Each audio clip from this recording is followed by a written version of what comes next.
Hello my fellow friends, নতুন একটি video নিয়ে চলে আসলাম। আমি সাইফুল শ্রাবণ দাঁড়িয়ে আছি রেল স্টেশনের পেছনে। একটা ট্রেন দাঁড়িয়ে আছে, যদি এটা আমাদের ট্রেন না।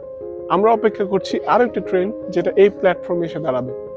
কোথায় যাচ্ছি সেটা জানার জন্য ফলো করুন এই ভিডিওটি। চলুন ট্রাভেল করি একসাথে। Let's explore together. ও হ্যাঁ, আমাদের চ্যানেল নতুন হলে অবশ্যই লাইক, শেয়ার এবং সাবস্ক্রাইব করে আমাদের বেশি বেশি সাপোর্ট করবেন। দেন let's explore together.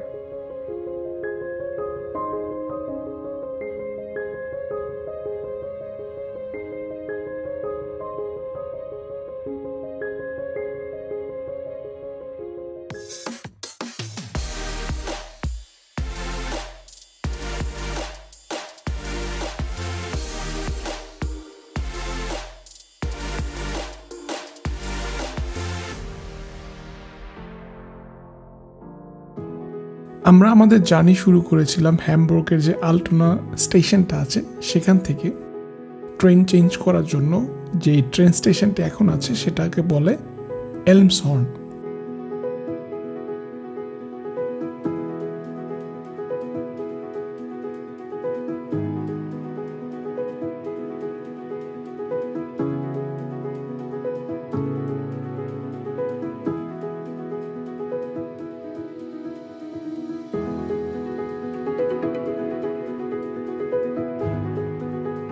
ট্রেন জার্নির এক মুহূর্তে এরকম একটা হাই ব্রিজ আপনাকে অতিক্রম করতে হবে। এটাকে বলা হয় রেন্সবুর্গ হাই ব্রিজ। আইডার নদীর উপর অবস্থিত এই হাই ব্রিজটি নিচের যে এলাকাটা দেখতে পাচ্ছেন এটাই হলো রেন্সবুর্গ।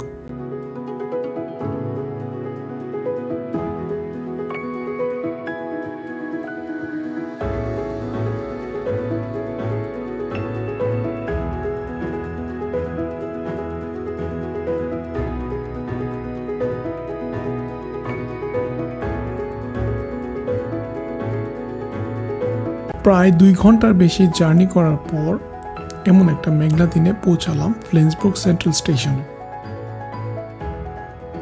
তারপর বাস নাম্বার 21 করে পৌঁছে গেলাম আমাদের কাঙ্ক্ষিত গন্তব্য গ্লুকসবুর্গ ক্যাসেলে।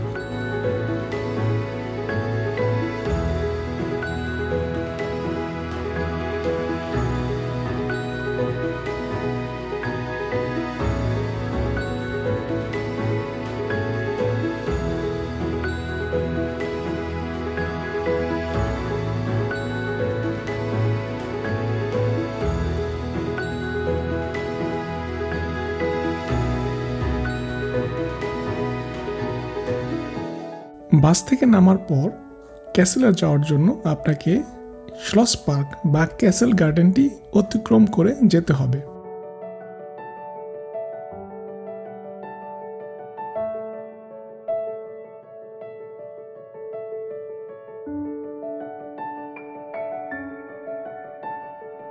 ব্যারক স্টাইলে তৈরি এই গার্ডেনটির আয়তন প্রায় 9000 মিটার স্কোয়ার।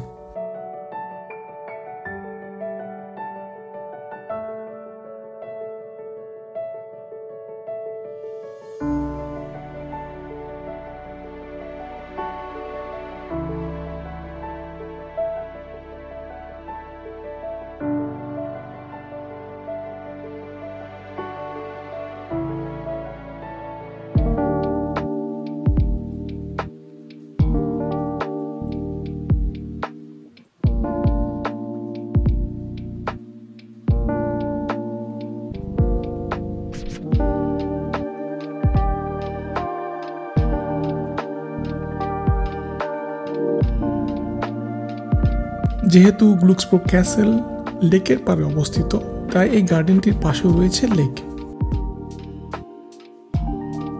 এখানে বসে আপনি একই সাথে লেক এবং গ্লুকসবুর্গ ক্যাসেলের সৌন্দর্য উপভোগ করতে পারবেন।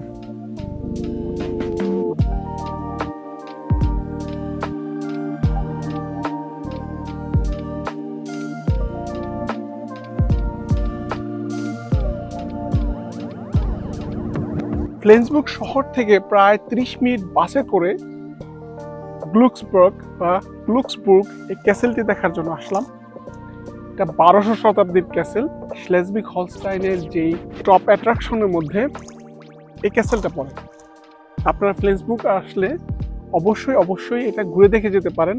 নেচারের কাছাকাছি, প্লাস এই ক্যাসেলটা লেকের মধ্যে, প্রাকৃতিক সৌন্দর্যে ভরপুর এই ক্যাসেলটা দেখতে অবশ্যই আসবেন, রেকমেন্ডেড।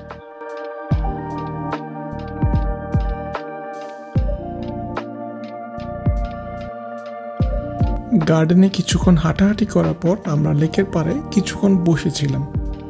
ইনফরমেশন: গার্ডেনে প্রবেশের কোনো মূল্য দিতে হবে না, এটা সর্বসাধারণের জন্য উন্মুক্ত।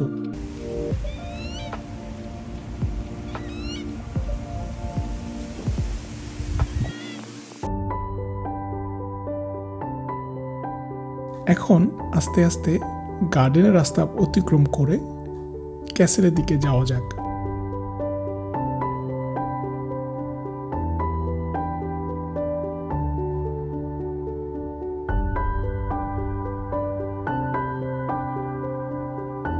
ক্যাসেলে মূলত দুইটি প্রবেশদ্বার। আমরা গার্ডেনের সাইড দিয়ে ঢুকেছি, তাই সবার প্রথম যখন গার্ডেনের সাইড দিয়ে ঢোকা হবে তখনই সরাসরি ক্যাসেল দেখা যাবে।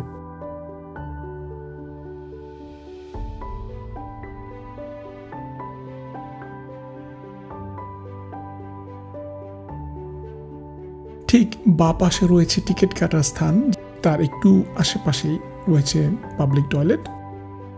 যখন আমরা গিয়েছিলাম তখন এটা বিনামূল্যে ব্যবহার করা যেত। এখন 2025, আমরা এটার আপডেট আনফরচুনেটলি জানি না। কিছু কুইক ফ্যাক্টস: গ্লুক্সবুর্গ ক্যাসেলটি নির্মিত হয় 1582 থেকে 1587 সালের মধ্যে। নির্দেশ দেন তখনকার ডিউক জন দ্য ইয়ঙ্গার। এটি একসময় ছিল স্লেজবিক হলস্টাইনের ডিউক পরিবার আসন এবং ইউরোপের বহু রাজ পরিবারের জন্মস্থান হিসেবে পরিচিত ছিল।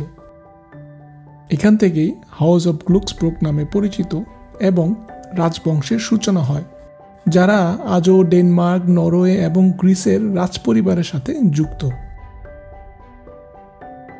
দুর্গটি একটি বড় লেকের মধ্যে ছোট দ্বীপের উপর নির্মিত, যা তাকে একেবারে রূপকথার দুর্গের মতো মনে হয়। এর সাদা রঙের প্রাসাদ, লাল ছাদের টাওয়ার আর চারপাশের পানির প্রতিবিম্ব একে আরো সুন্দর করে তোলে। দুর্গের ভেতর রয়েছে পুরনো আসবাবপত্র, শিল্পকর্ম ও ঐতিহাসিক নিদর্শন, যা দর্শনার্থীদের মধ্যযুগীয় ইউরোপে নিয়ে যায়। এটাই ক্যাসেলের এন্ট্রি গেট। এন্ট্রি ফি প্রাপ্তবয়স্কদের জন্য 10, আর যারা 16 বছরের নিচে, 6 থেকে 16 বছরের মধ্যে, তাদের 6 ইউরো করে। ডেইলি খোলা থাকে সকাল 10টা থেকে বিকাল 4টা পর্যন্ত। সময় ভেদে সামার এবং উইন্টারে সময়টা চেঞ্জ হয়ে যায়।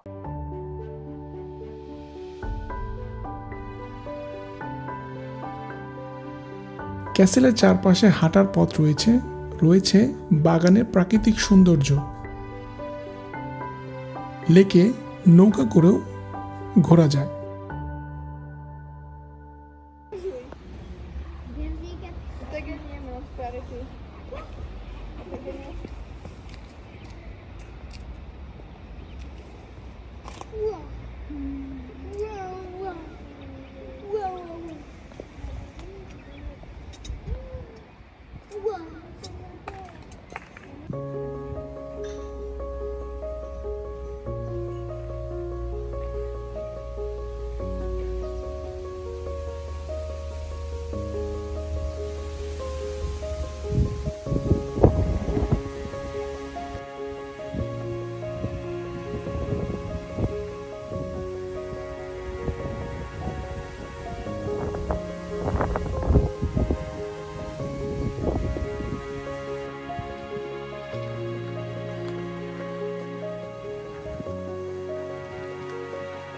ক্যাসেলে ঢোকার সময় আমরা বলেছিলাম যে ক্যাসেলে ঢোকার জন্য রয়েছে দুইটি প্রবেশদ্বার। এটাই হচ্ছে আরেকটি প্রবেশদ্বার। মূলত এটাই হলো মূল ফটক।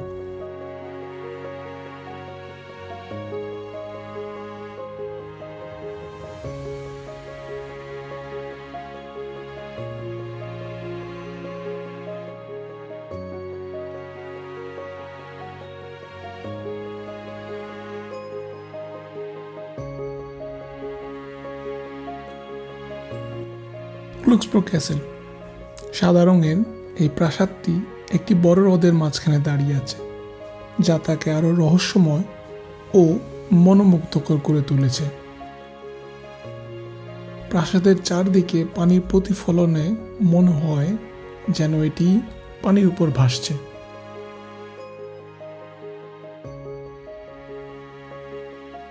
খুব সুন্দর এই ক্যাসেলটি আপনার ফ্লেন্সবুর্গের বাকেট লিস্টে না থাকলে ফ্লেন্সবুর্গের যে ট্রিপটি সেটি অপূর্ণ রয়ে যায়।